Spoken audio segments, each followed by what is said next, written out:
find way. How's that possible? 4 years ago, she was still drunk.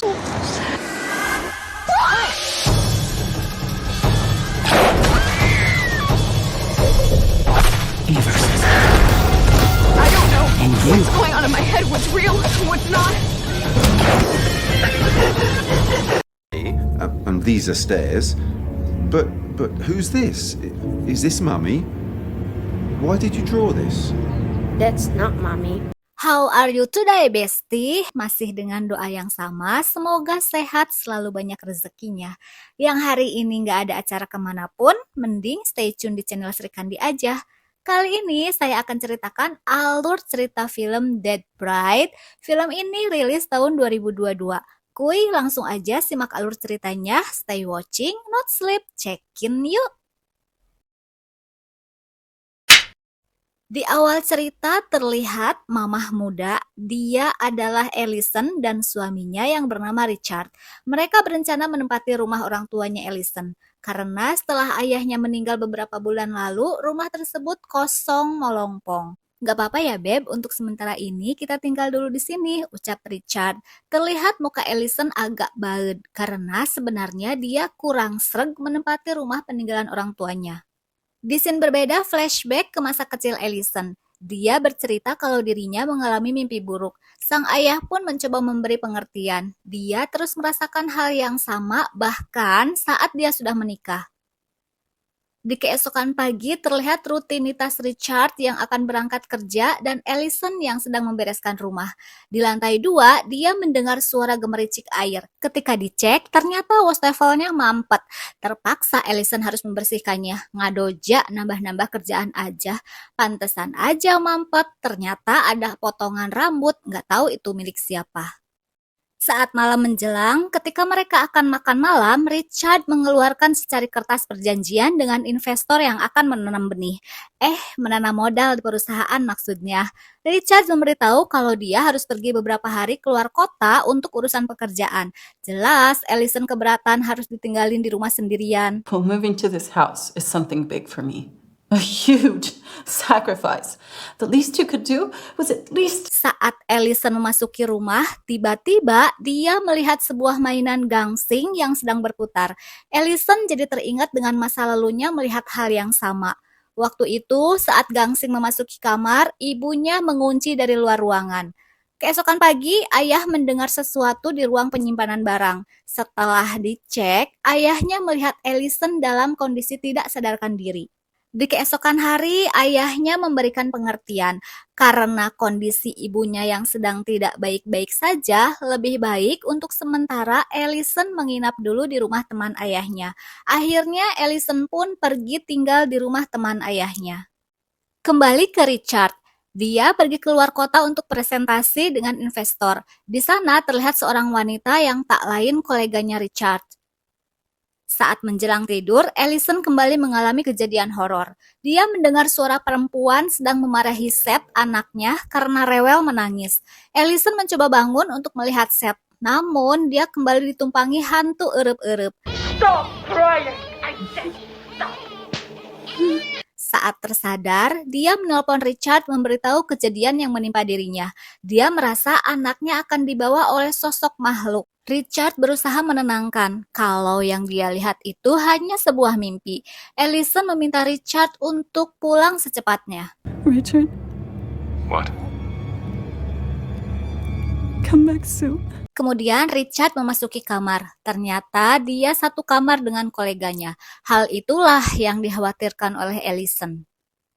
Ellison pergi ke gudang untuk mencari sesuatu. Dia menemukan sebuah kaset video yang isinya adalah rekaman masa kecil Ellison dan keluarganya. Dalam video tersebut, Ellison melihat rekaman percakapan antara ayahnya dengan seorang pendeta yang bernama Albert. Ayahnya sedang konsultasi mengenai permasalahan ibunya yang sedikit mengalami gangguan jiwa.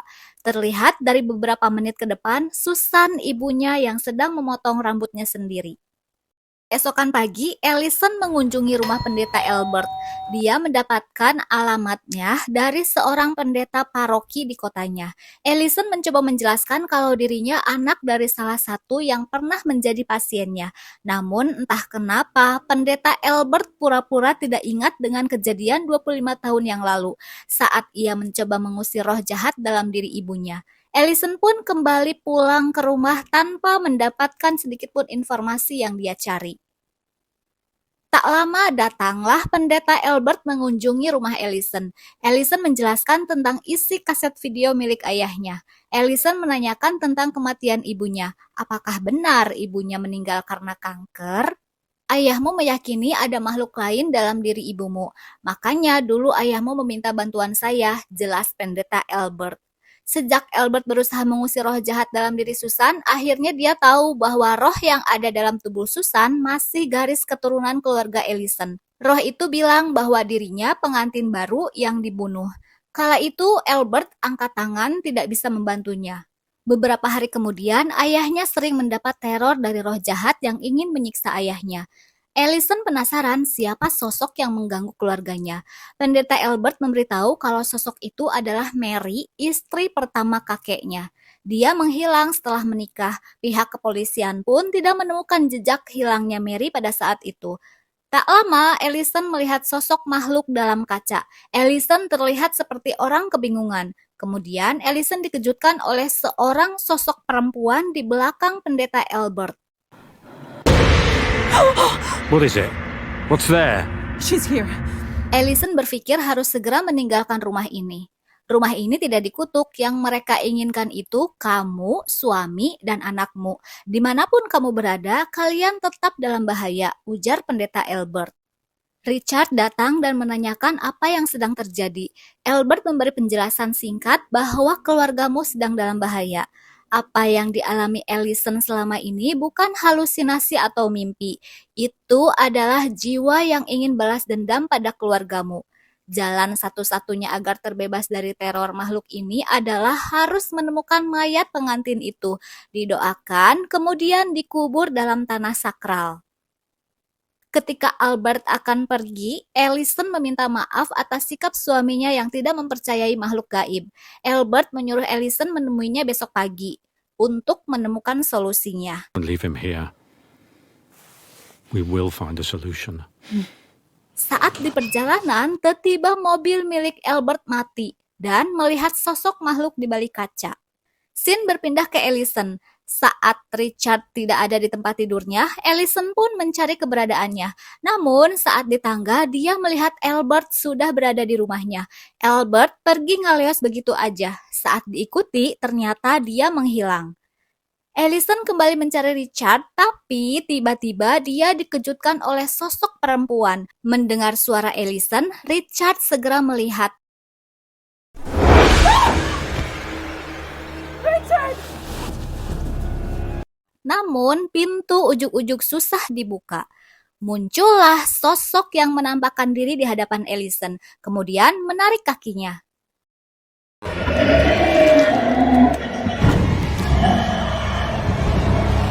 Saat akan masuk kamar, tiba-tiba tempat tidur Seth, anaknya, sudah acak-acakan dan Seth tidak ada di tempat tidurnya.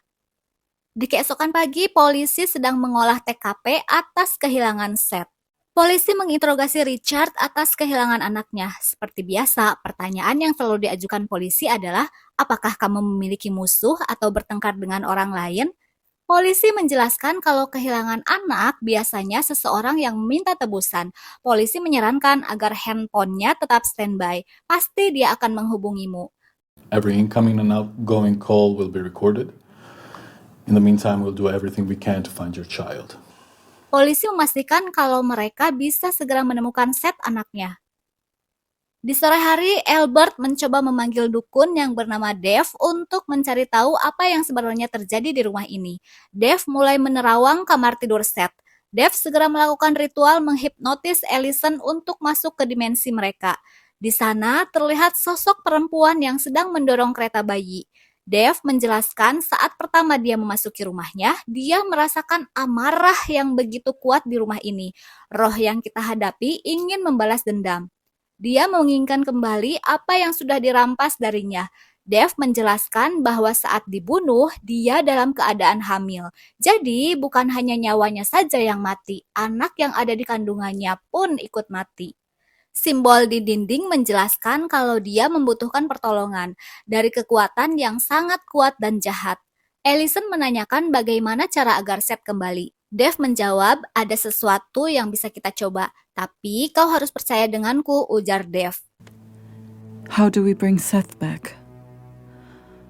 Akhirnya Richard meminta maaf pada Allison karena tidak mempercayai apa yang sudah Allison alami.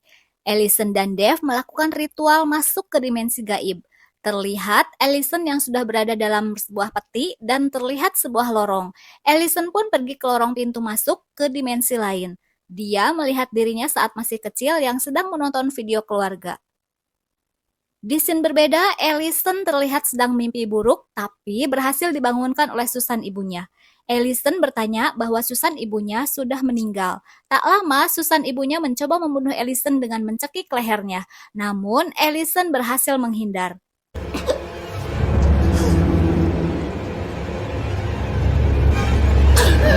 Dev meminta tolong pada Richard untuk mengambilkan tasnya di kamar Seth karena ada sesuatu dalam tas yang sedang Dev butuhkan. Richard segera mengambilnya. Saat di kamar, Richard melihat seorang wanita yang telanjang bulat tanpa sehelai benang pun. Dia adalah asisten pribadi di tempat kerjanya. Tak lama wanita tersebut pergi. Yeay, mending gak seru, udah telanjang tapi gak ngapa-ngapain. Ups. Ketika Richard hendak membuka pintu, sial, pintunya tidak bisa dibuka. Tak lama dia mendengar sesuatu dalam kamar mandi. Saat dilihat, ternyata ada sosok makhluk di hadapannya. Dirasa Richard lama nggak nongol-nongol, Dev pun bergegas ke lantai 2 untuk mengambil tas miliknya. Ternyata saat dalam kamar, Richard sudah dirasuki makhluk. Melihat itu, Dev pun segera keluar kamar. Kembali ke Allison. Ternyata Allison banyak dipertemukan orang-orang yang tidak asing dalam kehidupannya. Dia melihat ibu, nenek, dan ayahnya. Kemudian Allison diperlihatkan dengan kejadian kematian seorang wanita berpakaian pengantin yang sedang dibawa oleh seorang pria yang tak lain kakeknya. Ternyata kakek membunuh istri pertamanya dan mayatnya dimasukkan ke dalam sebuah peti mati. Dalam peti tersebut, akhirnya Allison berhasil menemukan Seth anaknya dan membawanya pergi. Namun saat kembali, dia dihadang oleh wanita berpakaian pengantin. Allison pun terbangun dan menanyakan Seth anaknya karena dia tadi berhasil menggendong membawanya. My baby. Okay, and deep breaths. Dev mencoba menenangkannya. Allison meminta kembali masuk ke dimensi lain, namun Dev tidak mengizinkan karena sangat beresiko. Tiba-tiba Allison dan Dev mendengar suara Seth yang sedang menangis. Saat keluar, ternyata Seth sudah ada di tangan Richard ayahnya. Seminggu kemudian terlihat Dev yang sedang mengunjungi rumah Allison dan terlihat Richard yang sedang mengemas barang untuk pergi pindah dari kota tersebut. Dev menanyakan keadaan Richard dan Seth. Where are you moving to? Oh, we found a small place on the East Coast. Nice. How are they both? They couldn't be better. Allison is a completely different person now, much more serene. Excellent. Are they home? Yes, they are. Namun saat melihat bola kristal yang sering dia bawa, tiba-tiba berubah menjadi warna abu-abu, ini menandakan ada makhluk gaib di dekatnya. Benar saja, ternyata makhluk tersebut merasuki tubuh Allison. Singkat kata singkat cerita, Dev wafat di tangan Allison yang dirasuki hantu pengantin. Seth juga kembali menghilang. Saat Richard memasuki rumah, terlihat Dev yang sudah wafat dan kereta bayi yang dijungkir. Richard mendengar suara tangisan Seth dari arah atas rumahnya. Richard segera pergi ke lantai atas. Saat melihat Seth, muncullah Allison dengan sebuah sekop di tangan yang tanpa intro memukul Richard dari arah belakang. Richard pun metong. Film pun selesai. Thanks for watching, bestie. Bye.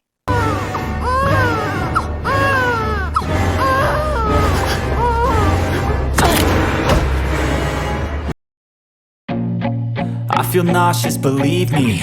Never had a lot of shit come easy. Had to work hard, struggle just to be me. Had to rise up just so they could see me. Did what I had to do just to feed me, and what was left over I put towards my dreaming. But the only thing in life that has meaning are the things you gotta work for, believe me. Take into your hands a plan, your own hands can land your own brand. And damn, I feel like no one takes accountability. They want the credibility, convincingly unwilling to put in